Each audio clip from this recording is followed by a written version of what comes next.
Europe 1 matin. Place au zapping politique comme chaque jour. Et ce matin, c'est Louis Dragnel, le chef du service politique d'Europe 1 qui est avec nous. Bonjour Louis. Bonjour Dimitri, bonjour à tous. Alors ce matin, le ton est un peu moins à la rigolade avec ce qu'il se passe au Maroc. On ne va pas revenir sur le terrible bilan, sans doute entre 4 et 6 000 morts dans les prochains jours, mais plutôt sur la polémique typiquement française. On écoute Olivier Véran ce matin au micro de Sonia Mabrouk. Lorsqu'il y a un drame qui touche votre territoire, lorsqu'il y a des milliers de morts, lorsqu'il y a des milliers de personnes sous les décombres, je crois que le sujet de la question de savoir qui aide ou qui n'aide pas arrive en 50e position. Ah, cette polémique, elle tourne en boucle depuis 2 jours. Tenez-vous bien, le Maroc aurait refusé l'aide proposée par la France. Alors, je suis allé vérifier. J'ai appelé les autorités marocaines. À aucun moment, il n'a été question de refus. J'ai fait la même chose avec le Quai d'Orsay. Même réponse, le Maroc n'a pas refusé l'aide de la France. Alors évidemment, il y a toujours le discours officiel et la coulisse. On écoute quand même la ministre des Affaires étrangères, Catherine Colonna, sur BFM TV. Le Maroc n'a refusé aucune aide, aucune proposition. Ce n'est pas comme ça qu'il faut présenter les choses. Il appelle telle ou telle aide en fonction de l'évolution de la situation et de l'évaluation qu'il en fait. Il est souverain et il faut respecter ses choix.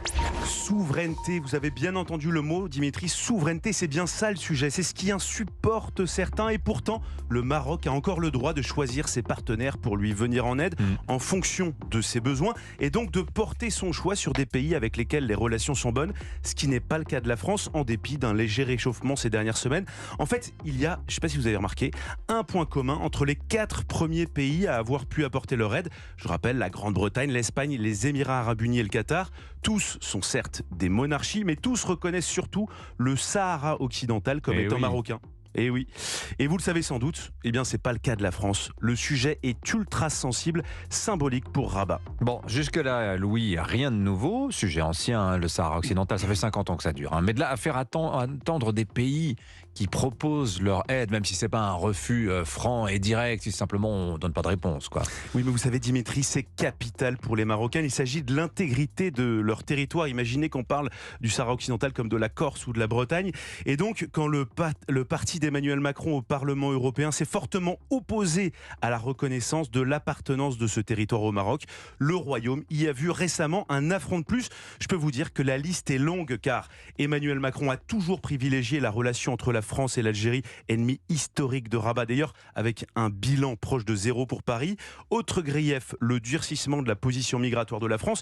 Et puis, de manière générale, Rabat reproche aux autorités françaises de manquer de respect, de ne pas les traiter comme des amis avec qui les liens devraient être étroits. D'ailleurs, il n'y a toujours pas d'ambassadeur du Maroc en France. À cela, on peut ajouter un dernier point. À ceux qui dressent des comparaisons parfois douteuses, la situation du Maroc aujourd'hui n'a rien à voir avec celle qu'a connue en son temps Haïti, où l'État était défaillant, les structures publiques inexistantes. Rabat veut aussi montrer qu'en dépit de la tragédie du séisme, on n'est pas dans un pays du tiers-monde. Le royaume est administré, les secours sous très forte tension sont organisés.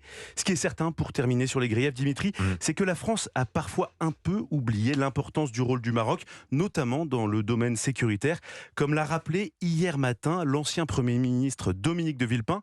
On l'écoute, c'était sur France Info. Notre coopération en matière de lutte contre le terrorisme est une coopération essentielle. Il ne faut pas oublier le rôle joué par le Maroc dans les informations données sur un certain nombre de terroristes en 2015. Alors pour toutes ces raisons, Rabat accueille avec reconnaissance les propositions d'aide de la France, mais fixe la priorité sur d'autres pays ayant manifesté récemment une plus grande proximité stratégique. Voilà les amis, hein, c'est pas forcément pour toute la vie. Merci Louis Dragnel, le zapping politique sur Europe 1 tous les jours.